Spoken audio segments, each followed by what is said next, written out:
Y bueno, vamos a ir al texto directamente, del texto de esta noche. Recuerden que estamos yendo a través de los textos de la Biblia, de acuerdo a la lectura que estamos haciendo semanalmente. Entonces, ahora estamos aquí en el segundo libro de Samuel, capítulo 6, versículos del 1 al 12. Segundo libro de Samuel, capítulo 6, versículos del 1 al 12. Y el título de la reflexión de hoy es Santidad, Temor y Redención. Santidad, temor y redención. Dice esta palabra así. Entonces, David volvió a reunir a las tropas más selectas de Israel, un total de 30,000, y las llevó a Baala de Judá para traer de regreso el arca de Dios que lleva el nombre del Señor de los ejércitos celestiales, quien está entronizado entre los querubines. Así que pusieron el arca de Dios en una carreta nueva y la retiraron de la casa de Abinadab, que estaba en una colina. Usa y Ahío, hijos de Abinadab, guiaban la carreta que cargaba el arca de Dios.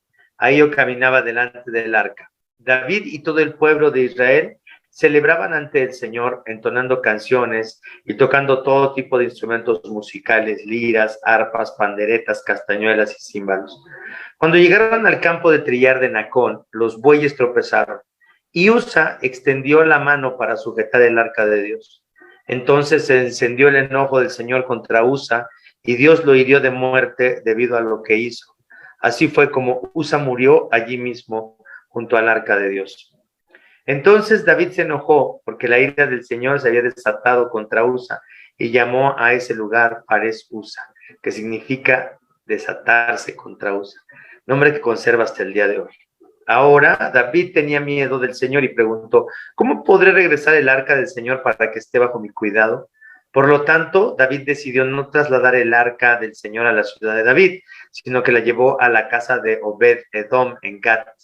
El arca del Señor permaneció en la casa de Obed-Edom por 3 meses, y el Señor bendijo a Obed-Edom y a los de su casa.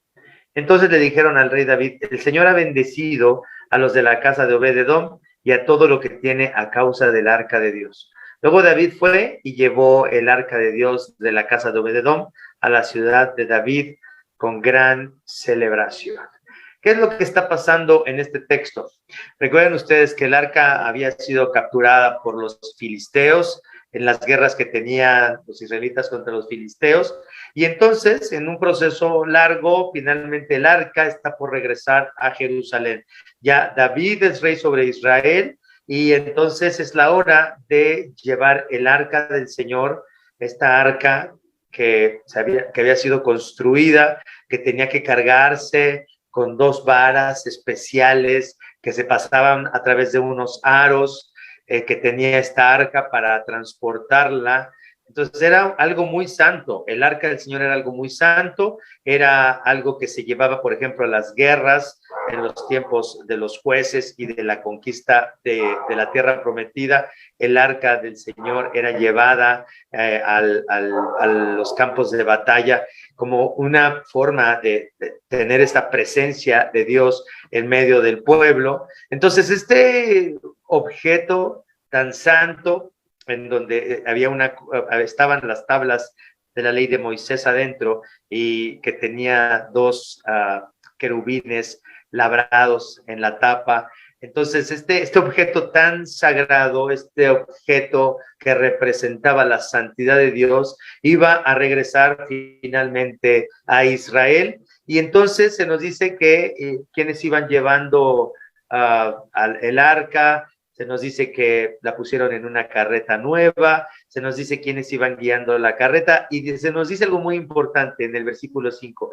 David y todo el pueblo de Israel celebraban ante el Señor, entonando canciones y tocando todo tipo de instrumentos musicales, liras, arpas, panderetas, castañuelas y címbalos. Básicamente, el llevar el arca hacia la ciudad de David era realmente era como traer un símbolo nacional de que finalmente el pueblo de Israel había vencido a sus enemigos y de que se estaban recuperando estos símbolos nacionales, estos símbolos de su identidad como pueblo de Dios.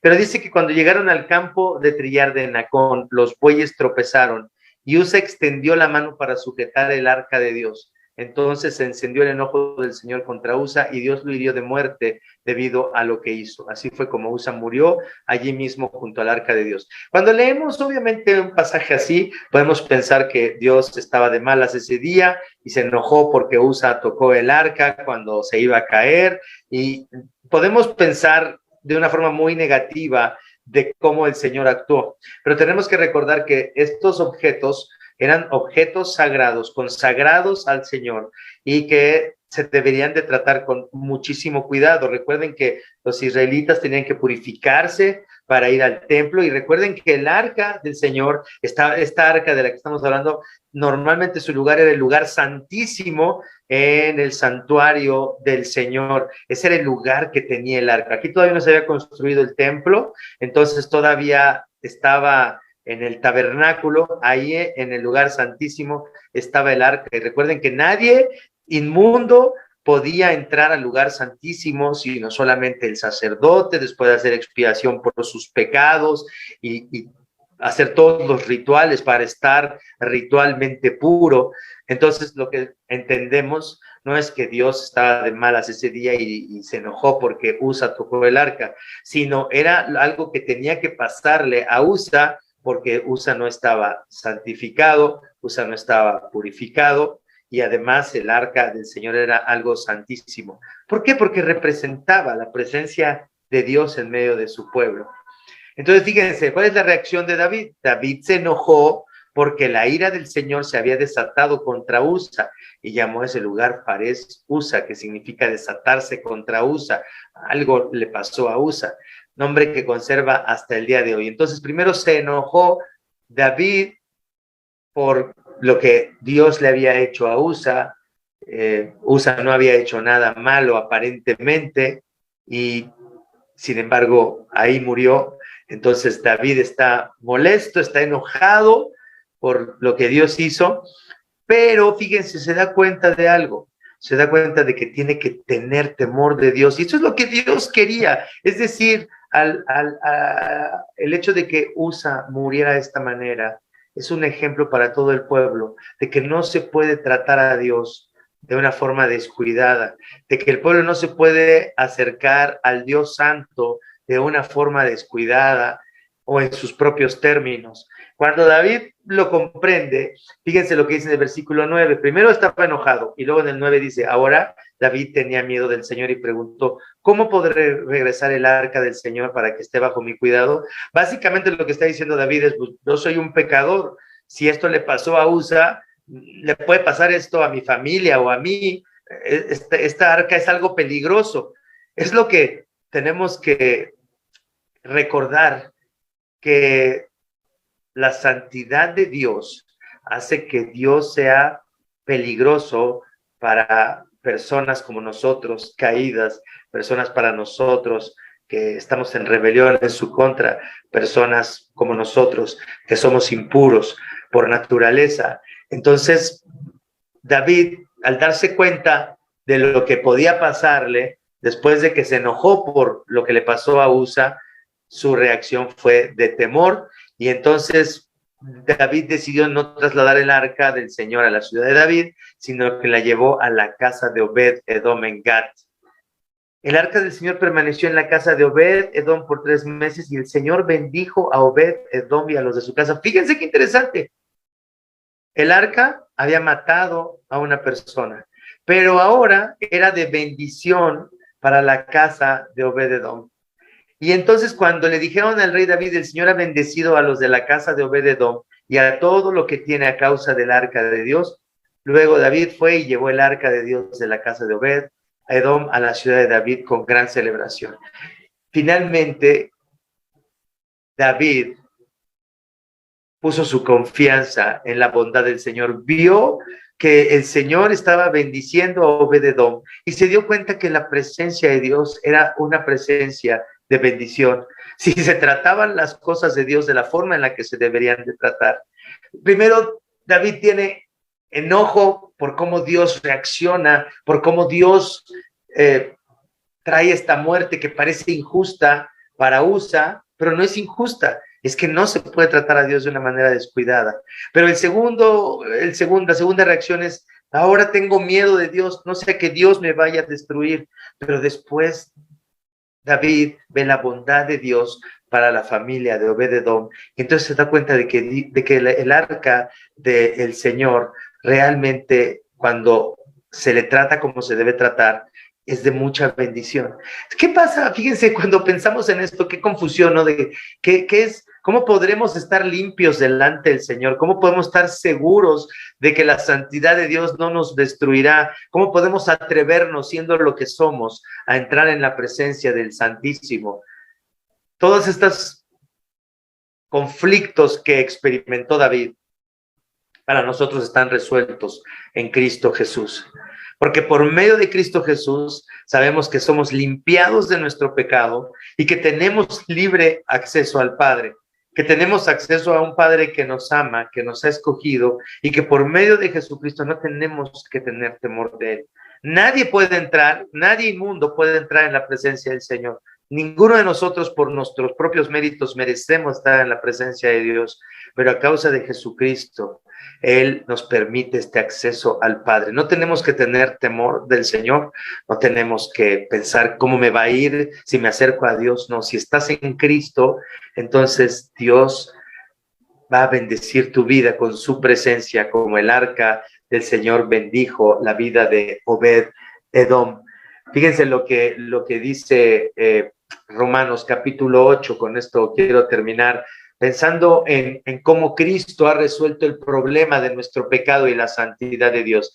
Dice Romanos capítulo 8, versículos del 1 al 4, dice, por tanto, ahora no hay condenación para los que están en Cristo Jesús, los que no andan conforme a la carne, sino conforme al Espíritu. ¿Qué es andar conforme al Espíritu? Es poner nuestra confianza en Cristo Jesús. Recordemos que el trabajo, la obra del Espíritu Santo es llevarnos a Jesucristo, es recordarnos lo que Cristo hizo por nosotros. Entonces, eso es andar en el Espíritu, poner nuestra fe en Cristo. Y dice, para los que están en Cristo ya no hay más condenación. Dice el versículo 2, porque la ley del Espíritu de vida en Cristo Jesús te ha libertado de la ley del pecado y de la muerte, que fue lo que le ocurrió a Usa y lo que nos ocurriría a nosotros si no estuviéramos en Cristo. Mereceríamos simplemente la muerte. Pues lo que la ley no pudo hacer, ya que era débil por causa de la carne, Dios lo hizo. Es decir, nosotros no podemos limpiarnos a nosotros mismos tratando de obedecer la ley, sino que dice, Dios lo hizo enviando a su propio Hijo en semejanza de carne de pecado, y como ofrenda por el pecado, condenó al pecado en la carne. Es decir, nuestra carne, nuestro cuerpo, nuestra naturaleza pecaminosa ya ha sido limpiada, ya no hay más condenación porque todo fue condenado en Cristo Jesús. Dice, para que el requisito de la ley se cumpliera en nosotros, que no andamos conforme a la carne, sino conforme a la ley, para que el requisito de la ley se cumpliera en nosotros. ¿Qué fue lo que violó Usa y por qué murió? Porque violó la ley de Dios. Dios había dicho cómo se debería de tratar el arca del Señor y él no lo obedeció, no lo tomó en cuenta simplemente y se acercó a lo santo sin estar limpio. Pero dice en el versículo 4, entonces para que el requisito de la ley se cumpliera en nosotros, que no andamos conforme a la carne, sino conforme al Espíritu. Entonces, por medio de Jesucristo, poniendo nuestra fe en Cristo, es como andamos en el Espíritu, confiando en la obra que Cristo hizo por nosotros, andamos en el Espíritu y tenemos libre acceso al Padre. Ya no hay ninguna condenación, no tenemos que tener miedo de la santidad del Padre porque hemos sido revestidos de la justicia de Cristo.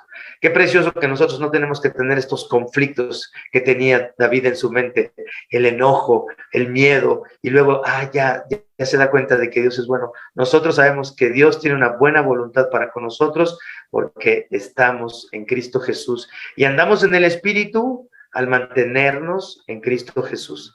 Esa es la idea de esta noche. No hay ninguna condenación, acerquémonos al trono de la gracia y traigamos nuestras peticiones delante del Señor.